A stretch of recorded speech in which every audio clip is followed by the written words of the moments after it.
ഇതിനകത്ത് ഒരു പ്രധാന വേഷം ചെയ്ത എങ്ങനെ എന്ത് തോന്നുന്നു കണ്ടിറങ്ങിയപ്പോൾ? നല്ല അഭിപ്രായമാണ് പടം കണ്ടപ്പോൾ എല്ലാവരും പറഞ്ഞത്. ഇതൊരു ഇപ്പോഴത്തെ ഒരു സമകാലിക സംഭവത്തെ ആസ്പദമാക്കിയിട്ടുള്ള ഒരു ചെറിയ ക്രൈം ത്രില്ലറാണ്.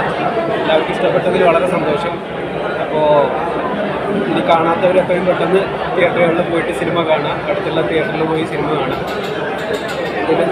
ചോദിക്കണ്ടെങ്കിൽ ചോദിക്കാൻ പുതുമുഖമായ ശബ്ദത്തിന് മേജറിനോടൊപ്പമുള്ള അഭിനയം, അത് സീനിയർ ആർട്ടിസ്റ്റ് ആണല്ലോ, രാജേഷ് ശർമ്മ, അതോടൊപ്പമുള്ള അവരുടെ പെർഫോമൻസ്, നിശാന്ത് സാഗർ, ആ ഒരു എങ്ങനെയുണ്ട്? നല്ലൊരു എക്സ്പീരിയൻസ്. കോമ്പിനേഷൻ സീനിയേഴ്സ് ആയിട്ടുള്ള ആർട്ടിസ്റ്റിൻ്റെ കൂടെ നമുക്ക് ഒരുപാട് കാര്യങ്ങൾ അവർ പറഞ്ഞു തന്നിട്ടുണ്ടായിരുന്നു. അതിൻ്റെയൊക്കെ എല്ലാവരും എൻ്റെ ക്യാരക്ടർ നന്നായിട്ടുണ്ടെന്ന് പറഞ്ഞു. അതിനൊക്കെ ഒരു പ്രധാന ഘടകം ഡയറക്ടറും സ്ക്രിപ്റ്റ് റൈറ്ററും പിന്നെ സീനിയേഴ്സ് ആയിട്ടുള്ള ആർട്ടിസ്റ്റുകളും നമുക്ക് തന്ന സജഷനും കാര്യങ്ങളൊക്കെ തന്നെയാണ്. അവരൊപ്പം നിർത്തി നമ്മളെ കൊണ്ട് ചെയ്യിപ്പിച്ചെടുത്തു. മേജർ സാറായാലും ഒക്കെ ആണെങ്കിലും ശർമാജി ആണെങ്കിലും ഒക്കെ നല്ല സപ്പോർട്ട് തന്നെ ആയിരുന്നു. അതൊരു വളരെ ചെറിയ സിനിമയാണ്. അപ്പോൾ എല്ലാവരും അത് കാണുക. ഞങ്ങളെപ്പോലുള്ള ചെറിയ ആർട്ടിസ്റ്റുകളെ സപ്പോർട്ട് ചെയ്യുക. ഒരുപാട് കാലത്തെ ഒരു അധ്വാനമാണ്.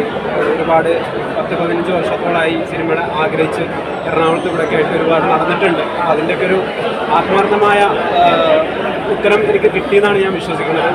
അപ്പോൾ നിങ്ങളെല്ലാവരും പൂർണ്ണമായിട്ട് പിന്തുണച്ചിട്ടുമുണ്ട്. അപ്പോൾ പ്രസ് മീറ്റിൻ്റെ ഇതൊക്കെ എല്ലാവരും നന്നായിട്ട് തന്നെ ചെയ്തു തന്നിട്ടുണ്ടായിരുന്നു. വളരെ സന്തോഷം. കഥാപാത്രം നമസ്കാരം. നല്ല സമകാലിക ഇപ്പോൾ നടക്കുന്ന ഒരു പ്രശ്നം ഉള്ള ഞാൻ ഇതിൽ ഒരു കഥാപാത്രം ചെയ്തതാണ്. എനിക്ക് കൂടുതൽ പറയാൻ പറ്റില്ല. പുറത്തുള്ള ആൾക്കാർ വന്ന് കാണണം. ഇപ്പം നടക്കുന്ന കൊലകളും അതിൽ സംഭവങ്ങളില്ലേ, മയക്കുമരുന്നിന് ഉള്ള അങ്ങനെ സമകാലിക വിഷയമാണ് ഈ സംസാരിക്കുന്നത്. ഇതൊരു നല്ല പടമാണ്. പക്ഷേ ഒരുപാട് വലിയ പടങ്ങളുണ്ട്, അത് പോയി കാണണ്ടെന്നല്ല, അതും കാണണം. ആ കൂട്ടത്തിൽ ഈ കുറച്ച് സിനിമയെ എല്ലാവരും ഏറ്റെടുക്കണം. ഇപ്പോഴത്തെ കുടുംബ ഫാമിലികൾ വന്ന് കാണണമെന്നാണ് പറയണം. അങ്ങനത്തെ ഒരു നല്ല മെസ്സേജ് സിനിമയാണിത്. എല്ലാവരും വരിക, കാണുക, കൊച്ചു സിനിമയെ വിജയിപ്പിക്കുക. വലിയ സിനിമയുടെ ഇടയിൽ കൊച്ചു സിനിമയെ കാട്ടിക്കളയരുത്. കഥാപാത്രമാണല്ലോ അഭിനയിച്ചിരിക്കുന്നത്, അതിനെക്കുറിച്ച് പറയും. കഥാപാത്രമാണ്, പക്ഷേ ഡയലോഗില്ല. കഥാപാത്രം എന്താണെന്നുള്ളത് സിനിമ കാണുന്ന ഒരു ക്യാരക്ടറാണ്.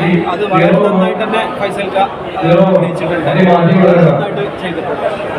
ഇവിടെ ഡയറക്ടറുണ്ട്, പടത്തിന്റെ ഡയറക്ടർ സക്കീർ ഖാൻ. എല്ലാവരും നല്ല പ്രതികരണം പറഞ്ഞു. അപ്പം ഡയറക്ടർ കണ്ടവരൊക്കെ നല്ല പ്രതികരണമുണ്ട്. എന്നെപ്പോലുള്ളൊരു കുടുംബ സംവിധായകൻ എൻ്റെ കൂടെ നിന്നവൻ. അതുകൊണ്ട് ഈ ക്രൂവിന് സന്തോഷമായി. എല്ലാവരും പടം കാണണം. കണ്ടവരൊക്കെ നല്ല പടം മനസ്സിലായി. അപ്പോൾ എല്ലാവരും പടം കാണണം. ഇപ്പം നടക്കുന്നൊരു പ്രസക്തി, സമകാല പ്രസക്തിയുള്ളൊരു സംഭവം കൊണ്ടുപോയി. ഇപ്പോഴത്തെ കാലത്ത് പ്രത്യേകിച്ച് ചെറുപ്പക്കാർ കാണേണ്ട ഒരു മൂവി എന്നാണ് എല്ലാവരും പറഞ്ഞത്.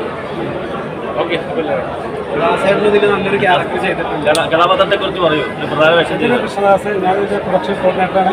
ഇതിൽ ഞാൻ ASI അലീഫ എന്ന ഒരു കഥാപാത്രം ചെയ്തു. അപ്പോൾ എല്ലാവരും സിനിമ കാണുക, പണം വിജയിപ്പിക്കുക. നമ്മളെല്ലാവരും പുതിയ ഒരു ആഗ്രഹമാണ് ഒരു സംഭവത്തിൽ. എല്ലാവരും സിനിമ കാണാൻ വിജയിപ്പിക്കുക. എല്ലാവർക്കും സ്ക്രീനിൽ കണ്ടപ്പോൾ എന്ത് തോന്നി കഥാപാത്രം? പിന്നെ കണ്ടിരുന്നല്ലോ ഞങ്ങൾ വേഷം ചെയ്തു. അതെൻ്റെ പ്രിയ സുഹൃത്താ സക്കീർ കിട്ടിയാണ്. ഏതായാലും സസ്പെൻസ് പൊളിച്ചു എന്ന് എല്ലാവരും പറഞ്ഞിരിക്കുന്നത്. അപ്പോൾ സംഭവം അടിപൊളിയായിട്ടെന്ന് പറഞ്ഞു.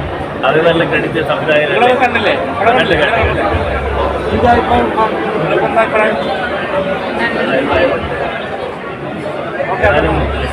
മേജർ 7 മണിക്ക് പെരുന്തൽമണ്ണ ഷോട്ട് ചെയ്യുന്നുണ്ട്. അപ്പോൾ അവിടെ എത്ര ചെന്നമണ്ണ 7 മണി പോട്ടെ. Separate 2 page.